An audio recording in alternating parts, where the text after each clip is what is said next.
Hello there, I'm Gloria Makarenko. Now this week we have stories of things close to the heart, from adventures on the water to the taste of home. This is Our Vancouver.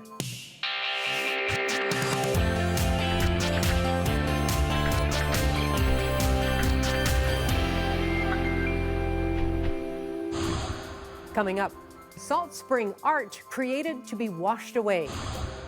And the Nanaimo bar made for international tastes. But first, staying close to our streams, lakes, rivers, and ocean by paddling.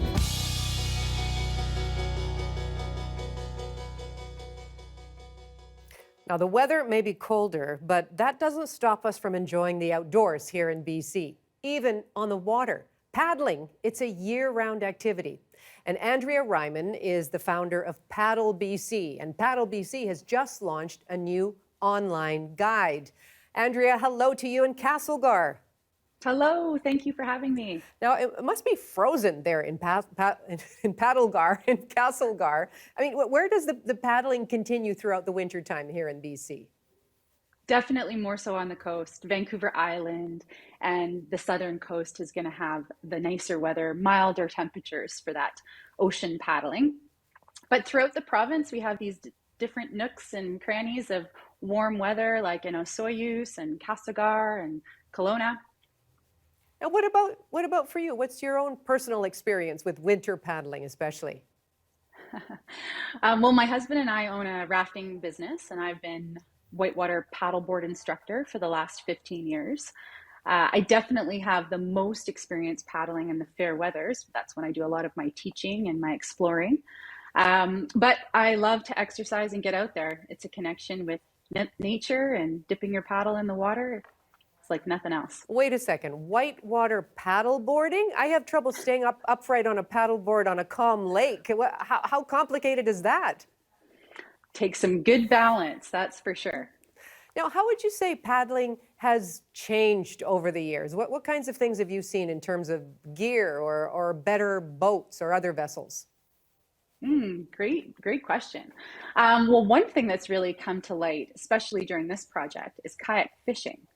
So fishermen or fisher people are looking for a new way to get into those small little eddies and catch those delicious fish. And that's been a real emerging piece in the sport. Okay, and what about the kayaks or paddle boards themselves? Oh, absolutely.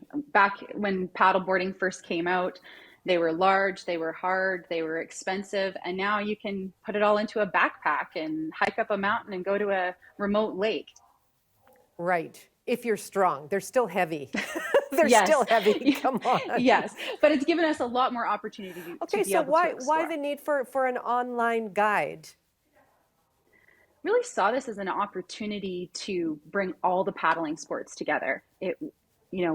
Being in British Columbia as the only Four Seasons paddling destination in Canada, we really saw an opportunity here to connect passionate paddlers with those industry leaders. What are some of your favorite places to paddle? Oh, well, I love the ocean for sure. Coming from a river experience, cruising down those rapids in safe scenarios can be really invigorating. And then, those like early morning lake with the birds and the animals that can kind of show up on the shorelines, really, I can't pick. All three make sense to me. No, I know, but when you say ocean, it's an awfully big ocean. Where do you like to go and paddle? Well, Squamish is definitely one of my partners on this first round of Paddle BC, and it's been incredible watching Norm Han take on paddleboarding and really bringing life to that in the region of Squamish. But Vancouver Island, I heard you talking just a moment ago about how you had set your friends up to go on a whale watching kayaking excursion, and that's the most incredible experiences that we have. Yeah, a little daunting. They're a whole lot bigger than you, especially when you're down at sea level. And what about local rivers in BC? What are some of your favorite places?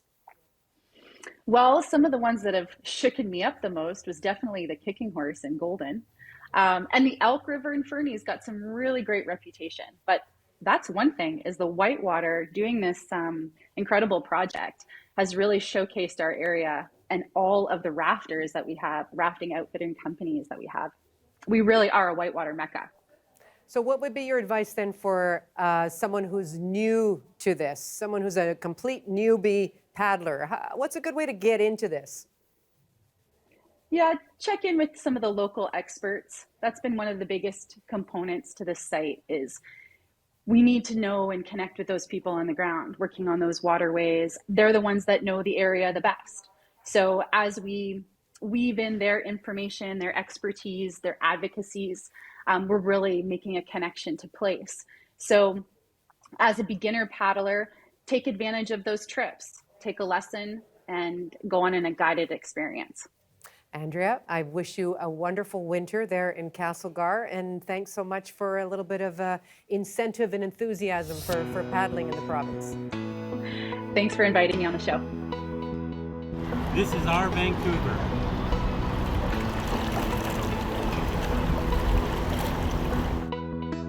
Now, the natural beauty of this province continues to inspire so many of you to go outside with your cameras and share your images with us. Here are just a few of them. First, Dawn Lapierre sent us this snowy morning shot from her deck in Kamloops. Fresh snow. Dawn, thank you so much. Winter is here. And Omar Shariat took in a sunny afternoon at Waterfront Park in North Vancouver. So bright and beautiful. Omar, thank you. And finally, longtime collaborator Cheryl Smith shows us the wonderful fall colors in Stanley Park. Always beautiful there. Cheryl, thank you so much. And do send us more. It's easy. Just email us your favorite shots, bcphotos@cbc.ca. That's bcphotos@cbc.ca. Well, the bears in BC are heading for slumber soon, if they haven't already, and living near them and around them is proving a little more challenging. You know, between 2021 and 2022, conservation officers killed 500 black bears in the province, sometimes leaving orphaned cubs to fend for themselves. But a shelter in Smithers takes care of those abandoned animals. Radio Canada video producer Camille Vernet was there to see the rescue. Angelica Langen is on the move. I'm going up to Houston. Possible orphaned bear cub. Up in a tree, a bear cub is in trouble. We're going to try to get it tranquilized and capture it, because obviously for some reason it's orphaned. Just a patience game. He's just out of reach of our equipment. If we don't get them to the shelter at this time of year, they have no chances. They die. It's incredibly hard to walk away, because you don't know if you get another chance. After a stressful wait, they managed to sedate the cub. We're both super happy that we were able to get her.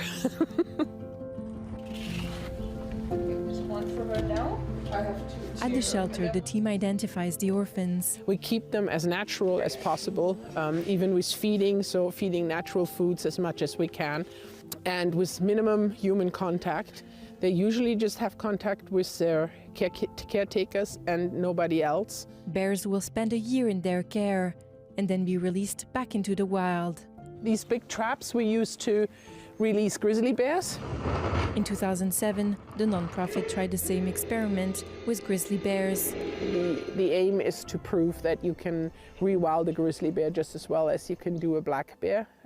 We definitely had to adapt our way of dealing with them. They're way more intelligent than the black bears are. I think we're getting a pretty good handle on it. It gets better every year, and the bears seem to be coping better out there. Clayton Lamb studies human and grizzly bear coexistence across the province. When you rehabilitate cubs, it's an incredibly resource-intensive endeavor that has varied success. He says more can be done to prevent grizzly bear death in the first place. By the time people get their attractants electric fenced or they spend more time in the wild with bear spray, I think that feeling of coexistence can, be greatly increased because people, they have less problems with bears. In much of BC, finding a bear in your backyard isn't at all that unusual. That's what you get when you live in their neighborhood. They're neighbors, like I always say, the neighbor just walked through the yard, and then it's the bear with the tiny cub.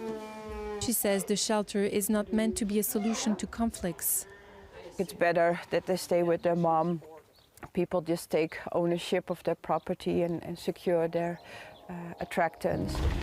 This year, 71 bears and 5 grizzlies will be released. That's almost double the number they had the year before, and speaks to the challenge of education. Because people are not managing their attractants and there's more bears in the area, so there's a higher chance of accidents and so on, because bears are moving away from each other, because territories get smaller. These bears are ready to return to nature. To get animals in that are orphaned or sick or tiny or emaciated, bring them back to a good health, and then see them go back into the wild where they belong. Yeah, that's amazing. That's the most rewarding feeling I can imagine. But true success for this organization is not being needed in the first place. Camille Vernet, Radio-Canada, Smithers. Hi, this is our Vancouver! Camille, thank you so much for that story. You know, there's a unique artist on Salt Spring Island who uses things found in nature to create art. And once the sculptures are made, Day Schildkred watches them wash away. It's his beautiful way of processing grief. This story is part of the CBC Arts series, Natural Collaborators.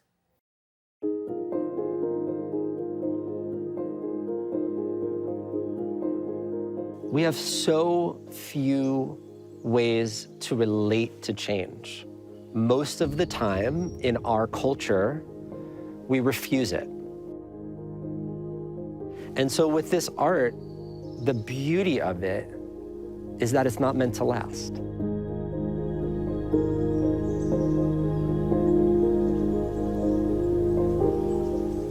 I'm Day, and I'm the creator of Morning Altars. Morning Altars, I mean, it's hard to say what it is without telling you the story of how it came to be.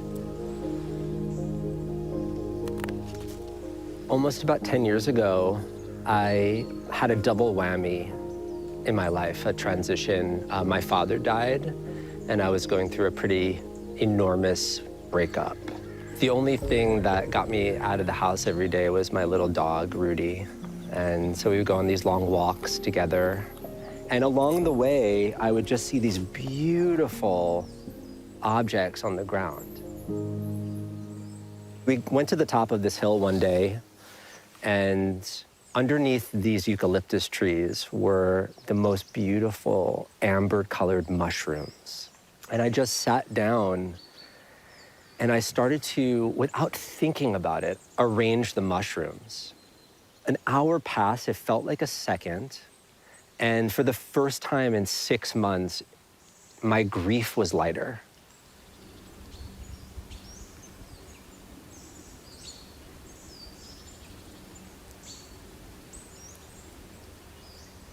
There's 7 steps to this practice. The first step is wander and wonder. It is the leaving your home, grabbing a basket, and exploring, getting lost, and along the way, finding things that inspire beauty. And then the subsequent steps are place, sitting in the place and taking in this place and clearing a spot on the ground and making the art, making the altar, and devoting it or dedicating it to something important in your life, and then letting it go. Making earth altars happens in cultures all around the world. I was quite a religious Jew for about 12 years of my life. My culture is really important to me, and it informs a lot of my life and a lot of my rituals. And my people, long time ago, a long time ago, we made altars. And so what I'm doing in some ways is remembering a almost forgotten part of my own culture and bringing it back.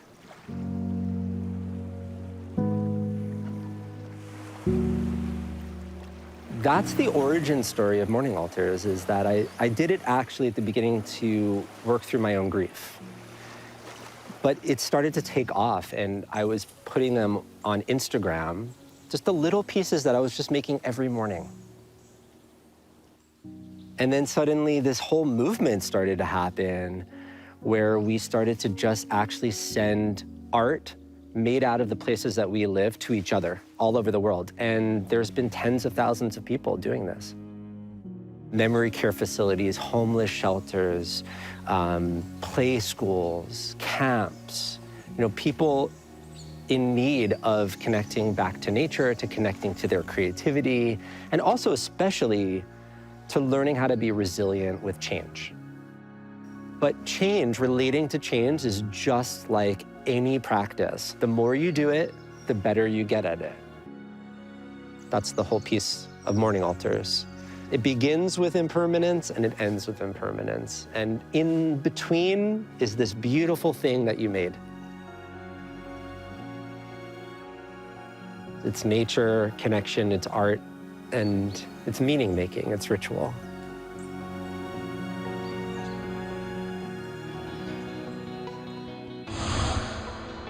Coming up, the weather phenomenon we know all too well. Johanna Wagstaff explains the atmospheric river.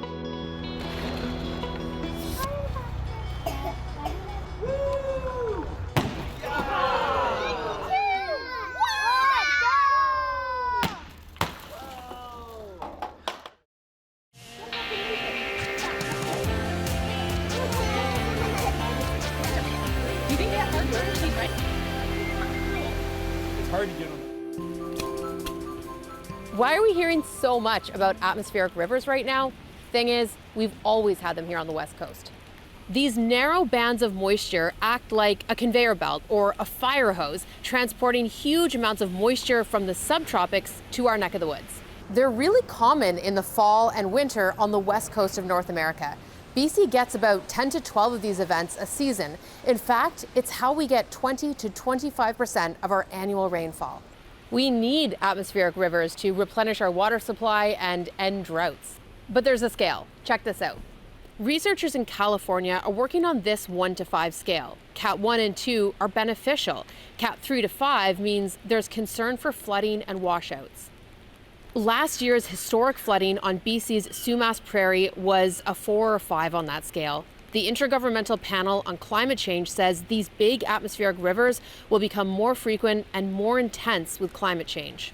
So why are we just hearing about them now? Well, in my opinion, as a scientist, I think the public science literacy is going up as we experience more extreme weather. Before, we might have just said heavy rain event, but now you want to know the why behind it. And I think it helps putting a name to something that can be so destructive. This is Miller, I'm Nicole, and this is our Vancouver. Johanna, thank you very much. Hi, you're watching Our Vancouver. I'm Gloria Makurenko. And our next guest has a uniquely Canadian mission. Samuel Hartono is bringing our beloved coastal snack to the world. He is co-founder of Northern Bars. So Samuel, hello there and welcome. Thank you, thanks for having me. Okay, now these look suspiciously like Nanaimo bars. What's the story here? Yeah, so at Northern Bars, we basically create the modern interpretation of the Canadian classic Nanaimo bar. So basically, we want to do something that's innovative while respecting the traditional recipes. Okay, what about you? What was your first aha moment, your first bite of a Nanaimo bar? My first Nanaimo bar is my partner Michelle and I were just moved back to Canada from our grad school in the UK, and it was at New Waves Coffee at New Westminster on 6th Avenue. Okay. And yeah, so that was like my first bite of Nanaimo bar. Okay, I could go for a croissant, or I could go for this. Like, this looks kind of interesting. Yeah. Tell us about that experience. So you take the bite and? And I thought, it's great. It's like it's really decadent, and I love it. Yeah. That's simple. Yeah, That's simple. and I'm a coffee drinker, and it goes perfectly well with coffee and tea, and yeah. It goes practically with anything, Yeah. frankly. I don't think there's no prerequisite for Nanaimo bars, and we're so proud of them here on the West Coast. Now, you're calling these Northern Bars. Is there a copyright infringement or something on the actual Nanaimo bar? Can you use that or? No, it's the name Nanaimo Bar is basically just a tribute to Canada. You know, like the great free north and free, and yeah, we just want to promote this Canadian classic to the world. Okay, wait a second. So do you have a background in baking or food services or anything like that? No, I actually my degree is actually in business, so I used to work in technology and corporate sales. But you know, as you progress throughout your career, you realize. I realized I want to do something with my hand, and culinary arts is something that I pursue and want to be excellent at. Okay, let's go back to that. So this was what year that you had your first taste of Nanaimo Bar? 2016. 2016. So fast forward to 2022. How did you even go about the boxing, the formula? How did you go about this? These are gorgeous little things. Yeah, so it took us about 2 years to basically develop the product, because when we were doing our research, we found out there's so many pain points why Nanaimo Bar is not being sold travel-friendly and giftable. Right. So yeah, we set out and tried to solve those problems. And Okay. it took us 2 years from the design and the recipe development and the design. Our logo is actually designed by a local designer by the name of David Arias, and he's based in North Vancouver. And yeah, so we're really proud of our little product here. Well, I see. Okay, and what about this? Is this the logo on the top of the Nanaimo Bar? Or what am I seeing here? Yeah, so that's our logo. So in its entirety, it's supposed to look like a northern star, and then the top bit is supposed to look like a Canadian maple leaf without being one. And then the bottom part is just the 3 layers of Nanaimo bars. It's beautiful. So what do you have to do to make them shippable and giftable? So basically, in simple words, just food science. We control 2 variables. Just I don't want to go too technical, but it's basically pH and water activity, by controlling the ratio of the ingredient. So where are you based? So these bars, they're made in the iconic Granville Island here in Vancouver. Beautiful. So you've got a team of how many? We're a small team of 5 people at the moment. 5 Yeah, people and, to make these delectable little treats. You know what I'm really fascinated by? When I see Nanaimo bars, you know when you cut into one, they crack on the top. Yeah. They crack. You can never make them so perfect. So how do you make this beautiful little mold? Yeah, so the way we make it, everything is custom made from scratch, and we have a little mold that basically allow us to create it like this. That's yeah, right. so beautiful. Yeah, uniform It is and beautiful, bite-sized. and that is perfectly bite-sized. So this is for people that would go to Granville Island, for example. They normally want to bring back a BC treat that might be smoked salmon or some maple syrup from Canada or something. So this is an option? Yeah, it's certainly an option, and we want to offer that to the travelers and promote this as something that's really unique from BC. Okay, and all these different sizes are an option too, but when you bring it overseas, for example, you got to eat it fairly quickly. This is not going to last for months and months. This is a quick eat. Open and eat. Actually, if you store it properly, unopened, this box could last up to 4 months. But once you open the box, you have to finish it within 5 days. Oh, really? Well, this is open now, so Yeah. I guess I'm going to have to start, okay? Why don't you have a little try? I think I will. Thank you so much You're for coming welcome. in. I hope you have a great holiday season, too. Yeah, thanks for having me. Oh, see, Nanaimo Bar, it's a classic. It's a classic. If you want to go and see some live music, Blue Rodeo is back on the road touring with new music. The Canadian stalwarts play the Queen Elizabeth Theatre November 23rd. Makes no difference what you believe. Feel fate tugging at your sleeve. Owe it to myself. And Natalie McMaster is back fiddling her way across the country. She plays The Centre November 24th.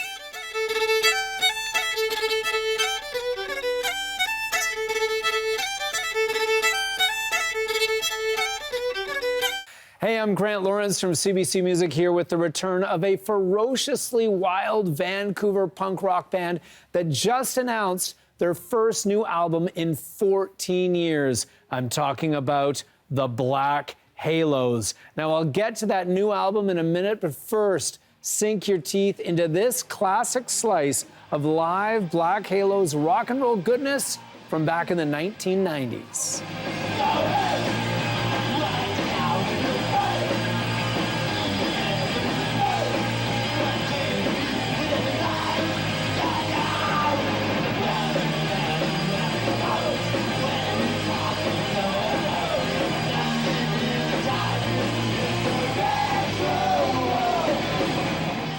Yeah, that's some fuzzy live footage of the Black Halos shot at the Brickyard in 1999 in Vancouver. That's a club that no longer exists. And that was the song Retro World from the Black Halos' classic self-titled debut album of the same year, 99.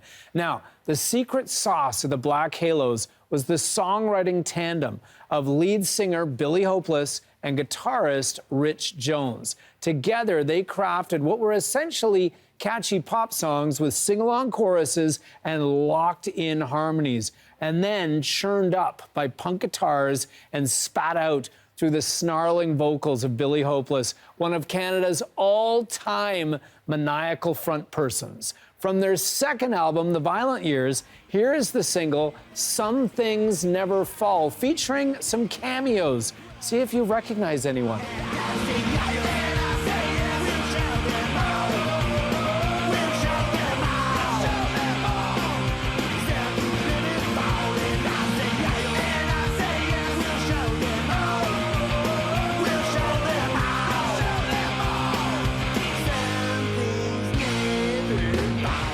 Yeah, that was back in 2001. That was the Black Halos with Some Things Never Fall. That video featuring cameos from Joe Keithley from DOA, he played the cop, Metal Queen, Lee Aaron as the school teacher, and yours truly as the priest.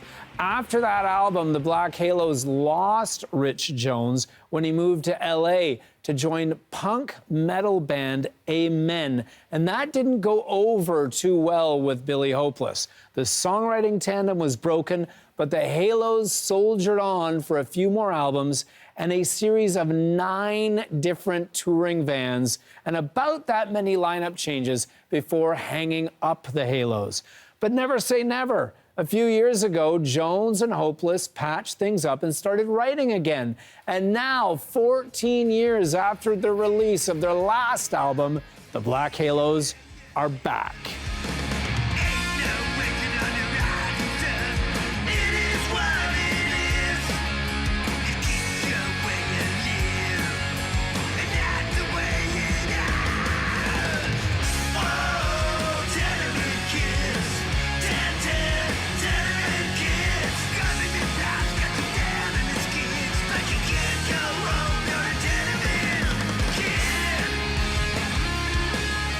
From their brand new album, How the Darkness Doubled, which is out on November 25th, that is the Black Halos with Tenement Kids. And that's the song that you need to add to your playlist for this week. Welcome back, Black Halos. Good luck with the van this time around, and we'll see you on the road. I'm Grant Lawrence from CBC Music. I'll check in with you again soon.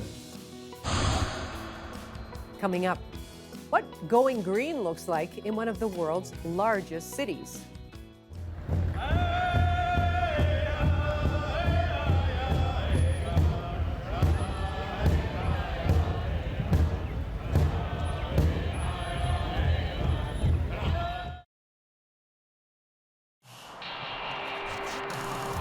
Oh, hang on.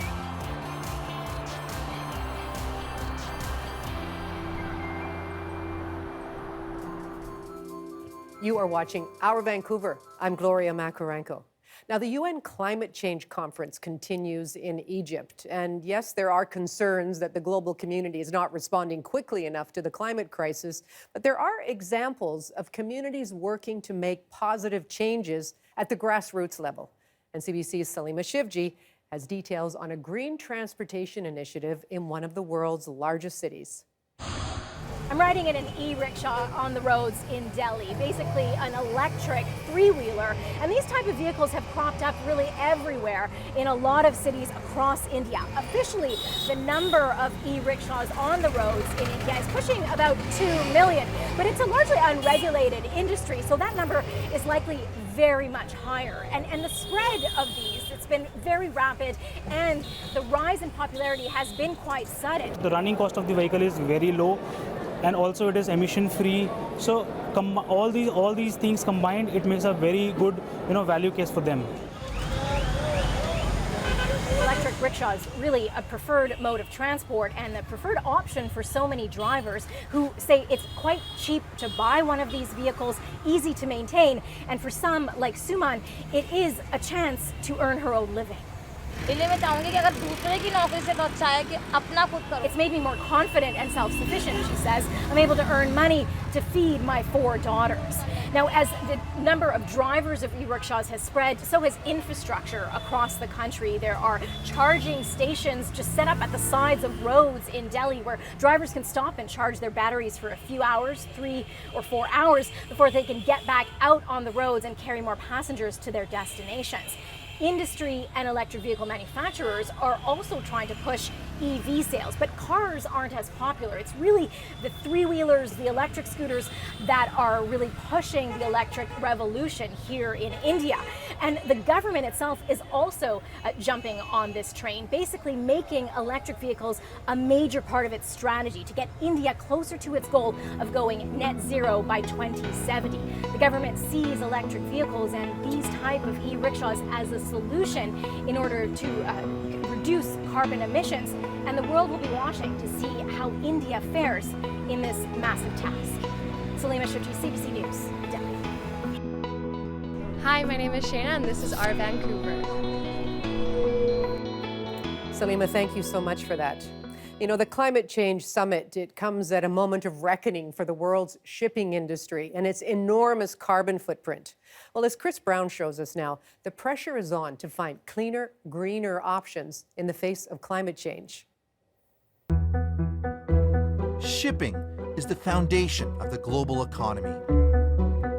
For years, the industry sailed under the radar, escaping scrutiny for its huge carbon footprint, but no longer. So this is one of the highest viscosity fuels that one can encounter.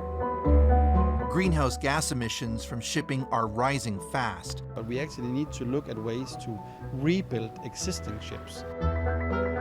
The transition to a greener system could cost up to $1.5 trillion. Less than 1% of shipping is decarbonized. By 2030, we need to have these zero-emission vessels operating. Denmark is one of the world's great shipping nations, and it's famous for creating sustainable cities. Now Danes are leading a transport transformation on the oceans. We're just outside of downtown Copenhagen, and we've come to MAN Energy Solutions, a company that's trying to shape the future of global shipping by designing the next generation of ship engines.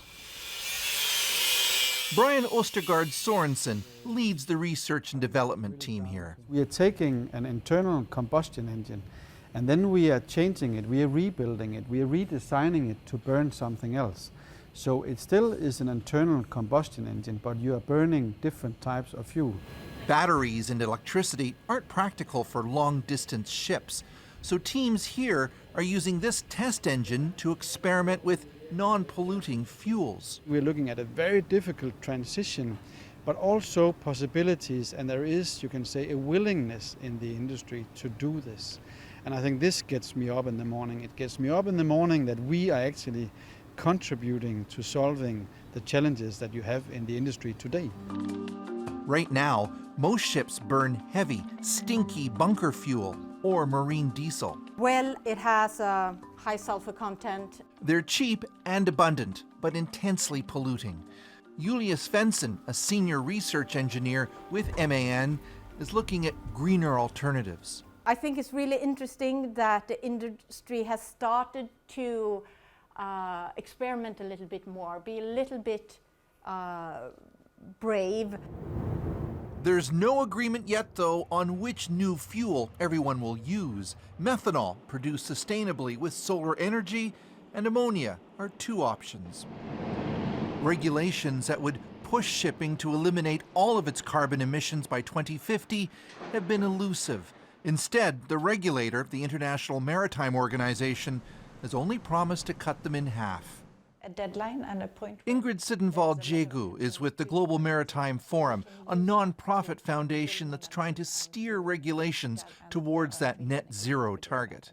I think that what we need to see now is the IMO to revise that target towards full decarbonization. 50%, obviously will not be enough. Cleaner fuels are typically 30% more expensive than dirtier ones, so a carbon tax could motivate the industry to switch. Vessels calling in European ports such as Antwerp will soon have to pay into the EU's emissions trading scheme, which serves the same role as a carbon tax. But countries such as China and South Africa oppose putting a heavy price on carbon. Is the industry moving faster than the regulations are? It's quite an unusual situation to have industry asking governments to tax them, but that's actually what we're seeing now. Activists have long protested the shipping industry's dirty habits and have little faith it can deliver on climate change either. More effective, they say, is to just ship less by making more goods closer to home. Beyond the questions of how this transition happens, there's also the essential issue of cost and who pays. It will, as always, be borne by consumers as that $1.5 trillion price tag gets passed down through the supply chain. Bo Surup-Simonson is with the Maersk McKinney Moeller Center for Zero Carbon Shipping, a nonprofit research and development center. Where does the money come from? At the end of the day, consumers will have to pay more for this kind of service, this kind of product. And we think that that premium will be small, and especially when you compare that premium to the cost of the end product, we're typically looking at an additional cost of less than 1%. At the last COP gathering in Glasgow, 22 countries, but not big players such as India and China, vowed to create green shipping corridors by 2025, routes where investments in carbon-neutral tech would come first. But elsewhere in the industry, there's criticism of so-called greenwashing. There is a risk of that here, is there not? That companies will sign up for this, but kind of just do it in name only? Yes, I think we've seen examples of what you could call greenwashing. I guess meaning that the way things are presented makes it look bigger than the actual impact it is truly creating. The impact of decarbonizing will go far beyond ships and ports. There will also be a vast impact on supply chains. New calculations will be needed about where it makes sense to ship goods to and from, and about where manufacturing should take place. It will require an enormous course correction for the global economy that's only just beginning. Chris Brown, CBC News, Copenhagen. Coming up, a new exhibit in Vancouver brings the treasures of King Tut's tomb to us in a virtual way.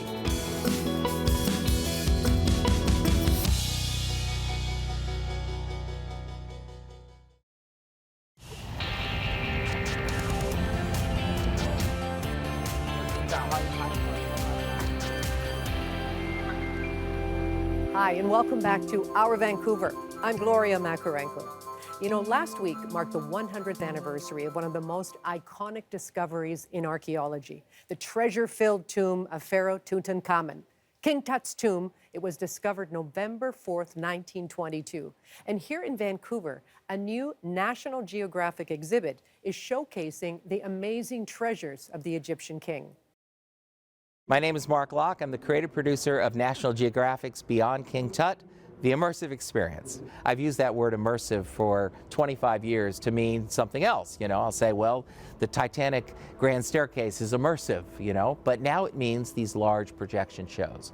Well, with that technology and with the association with National Geographic, with their photo archives, their film, video, and their academic oversight of what we're doing, we thought it was the perfect fit. It's more storytelling.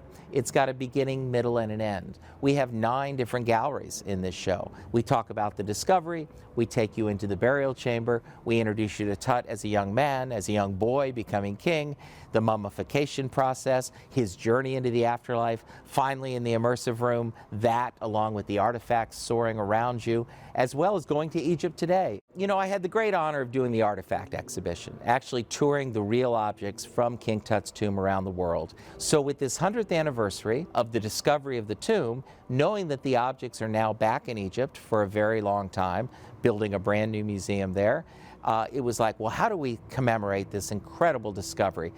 Some people say the most significant archaeological discovery of all time. To this day, it's the only intact tomb, meaning the things had not been robbed, the things had not been taken out. When Howard Carter punched through that wall and he inserted a torch, just a flickering torch, and someone said, "Can you see anything?" And he said, "Yes, wonderful things." Well, those wonderful things are the objects from the tomb that tell the story that are so much part of this exhibition. My name is Kenneth Garrett, and I'm a freelance photographer that works primarily for National Geographic magazine. My whole career has been focused on the origin of civilization and human evolution, and I was working on a story on the Olmecs when the editor asked me to do a story on Egypt. I knew nothing about Egypt. I got completely fascinated by it, and I've been going back now for 27 years. Each object, when I approach them, I usually have a little pocket flashlight with me, and I'll walk into the room, and in the case of these objects here, we were photographing them for a catalog, so they would bring the object out and put it on the table, and I would walk around with my flashlight and I'd look for details on the face or on the body, look for shadow, look for shape, and I would wait until the artifact spoke to me. And then I go, that's it. So then I set my tripod, then I set my lights, then I make the picture. Whenever I start on a story, it's what I call a little mini master's degree, because I need to learn the subject before I can figure out what to choose to photograph in order to tell the story. This Beyond King Tut immersive experience is a way to use the archive of photographs that we've built over time and put together an educational package that can inspire a new generation to come and learn more about King Tut. It's fabulous for me to walk into a room and see my pictures 20 feet high on the side of the wall. Now, personally, I wish they didn't go away so fast because I like to look at them longer. But there's hundreds of pictures that are going by in a matter of minutes, and everywhere you look, there's 20-foot high pictures of your artifacts. We're standing in front of one of my favorite pieces that's one of the shrine boxes from King Tut's tomb. King Tut had this made showing him enjoying life. If you go to Ramses, all you see is Ramses slaughtering people. You know, he's always in battle somewhere. He's always riding his chariot. He's always dragging beheaded captives. You don't ever see Ramses in a scene like this. And it's pretty much unique to the Amarna period to see them having such a beautiful, enjoyable time. But when I came and I walked around this box and I saw this scene, and there's a marsh over here that's been cropped out with the ducks flying out. And it's just like, when I saw that scene, I fell in love with it. And it's like, you know, it's just the good life. This is our Vancouver. When we bring you stories here at CBC Vancouver, we have award-winning photographers out capturing the images that say so much. Still images add context and bring a lot more to the understanding of an event or an issue. Here are some of the latest from what was happening this past week. And that's all for our Vancouver for this week. I hope you can join me weekday afternoons on CBC Radio 1 for On the Coast. Until then, bye-bye.